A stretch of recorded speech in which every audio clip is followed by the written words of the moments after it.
சட்னிக்கு தேவையானதை அறுத்து எடுத்து வச்சுருக்கிறேன். ஒரு கேரட்டு, ஒரு வெங்காயம், ஒரு தக்காளி, கொஞ்சோண்டு கொத்தமல்லி தழை, கொஞ்சம் இஞ்சி, கொஞ்சம் பூண்டு, காஞ்ச மிளகாய். புளி தேவைப்பட்டால் யூஸ் பண்ணலாம், இல்லாட்டி தேவையில்லை. கொஞ்சோண்டு ஒரு ஸ்பூனு உளுந்து, ஒரு ஸ்பூனு கடலைப்பருப்பு, இதை எடுத்து வச்சுருக்கேன். இதையெல்லாம் இப்போ வதக்கி மணலில் போட்டு வதக்கி ஆற விட்டு மிக்சியில் அரைச்சி நம்ம உப்பு போட்டு அரைச்சி கடுகு கலப்பருப்பு போட்டு தாளித்தோம்னா நம்மளுக்கு சட்னி ரெடி. இவ்வளோ தான் நம்மளுக்கு தேவையானது. ஒரு கேரட் இருந்தால் போதும். வாங்க அரைச்சி முடிச்சுட்டு பார்ப்போம். இப்போ வாங்க அந்த கேரட் சட்னி செய்கிறதுக்குள்ளது என்ன போடணுன்றதை இப்போ நான் காட்டுறேன். கடலைப்பருப்பு, உளுத்தம்பருப்பு ரெண்டையும் போட்டுக்கலாம். அது கொஞ்சம் சிவக்கட்டும் லேசாக.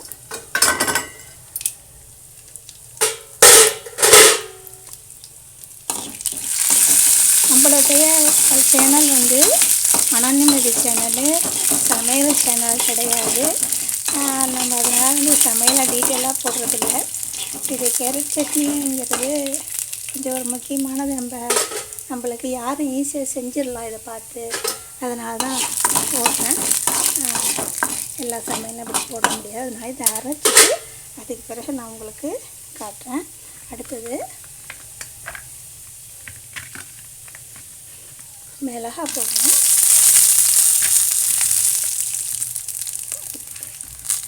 பூண்டு, இஞ்சி,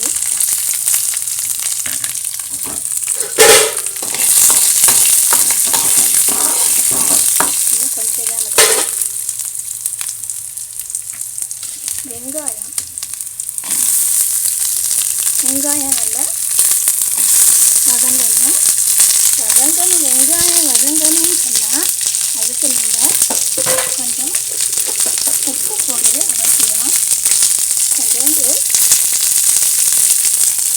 உப்பு போட்டோம். உப்பு போட்டால் சீக்கிரம் வதங்கும்.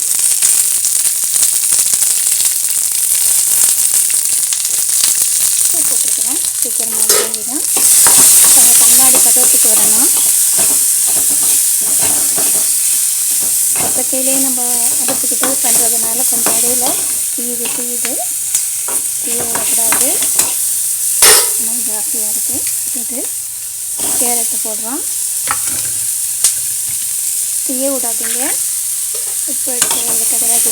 இந்த தீஞ்ச மிளகாயை தேவைப்பட்டால் எடுத்துருவேன் நான். இல்லை அந்த தீச்சலை மட்டும் கட் பண்ணிவிட்டு நான் போடுவேன். இதுவும் நல்லா வதங்கட்டும்.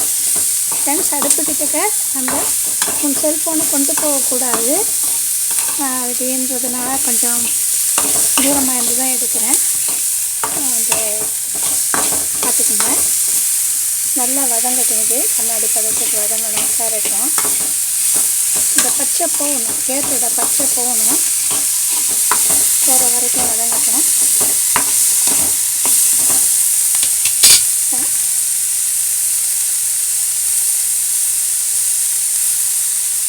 மல்லித்தலை கொஞ்சம் போடலாம்.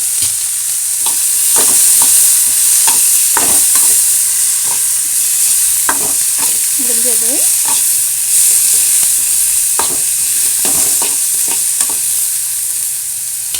புளி கொஞ்சம் எடுத்துருக்கேன். இது பாருங்கள், புளி எடுத்துருக்கேன் போடுறதுக்கு. இதை நீங்கள் வதக்கி வச்சுக்கோங்க. தேவைப்பட்டால் போடுங்க. கொஞ்சம் ஒரே ஒரு கொட்டை தான் எடுத்துருக்கேன் பாருங்கள். ஒரே ஒரு துளி வதக்கி வச்சுக்கோங்க. உங்களுக்கு தேவைப்பட்டால் போடுங்க, இல்லாட்டி இந்த புளி இதெல்லாம் நீங்கள் எடுத்துடலாம். நீங்கள் லாஸ்ட்டாக டேஸ்ட்டு பார்ப்பீங்கள்ல, அப்போ. ஆனால் அப்போ பச்சை புளியை போட்டால் நல்லா இருக்காது. அதனால் இப்போ வதக்கிக்கிட்டு நம்ம போட்டோம்னா நல்லாயிருக்கும். அதனால தான் வதக்கிறேன். பார்த்துக்கோங்க. நல்லா அடி பிடிக்க விடாமல் கிண்டி மாற்றி கொண்டு வாங்க. ஆனால் அளவு ஜாஸ்தியாகுது. அடுத்தது இந்த தக்காளியை ஒரு புளி புழிஞ்சிட்டு போடுங்க. அப்படியே போட வேண்டாம், வதங்கிறதுக்கு லேட் ஆகும். ஒரு புளி புழிஞ்சிட்டு போட்டிங்கன்னா சீக்கிரம் வதங்கிடும் உங்களுக்கு. அவ்வளோதான் ஃப்ரெண்ட்ஸ். இப்போ இது வதங்கிட்டால் முடிஞ்சிச்சு. வேறு ஒன்றும் இதில் போடுறதுக்கு இல்லை. இந்த தக்காளி வதங்கினா நம்ம எடுத்து அரைச்சிட வேண்டியது தான். ஆற விட்டு மிக்சியில் அரைங்க. உங்களுக்கு உப்பு காரம் எல்லாம் பார்த்து வச்சுக்கோங்க. நான் 4 மிளகா எடுத்துருக்கிறேன். ஆனால் 4 மிளகாயை நான் மிக்சியில் அரைக்கும்போது போட மாட்டேன்.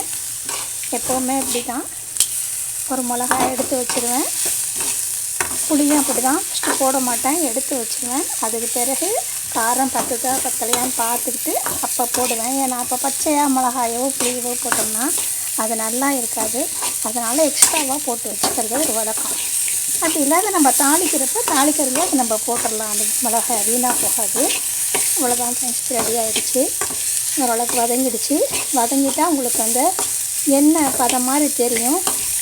ஒரு வாசம் வரும், ஒரு அழகான வாசம் வரும் உங்களுக்கு. அந்த வாசத்துலேயே நீங்கள் தெரிஞ்சுக்கலாம் நல்லா வதங்கிடுச்சு அப்படின்ட்டு.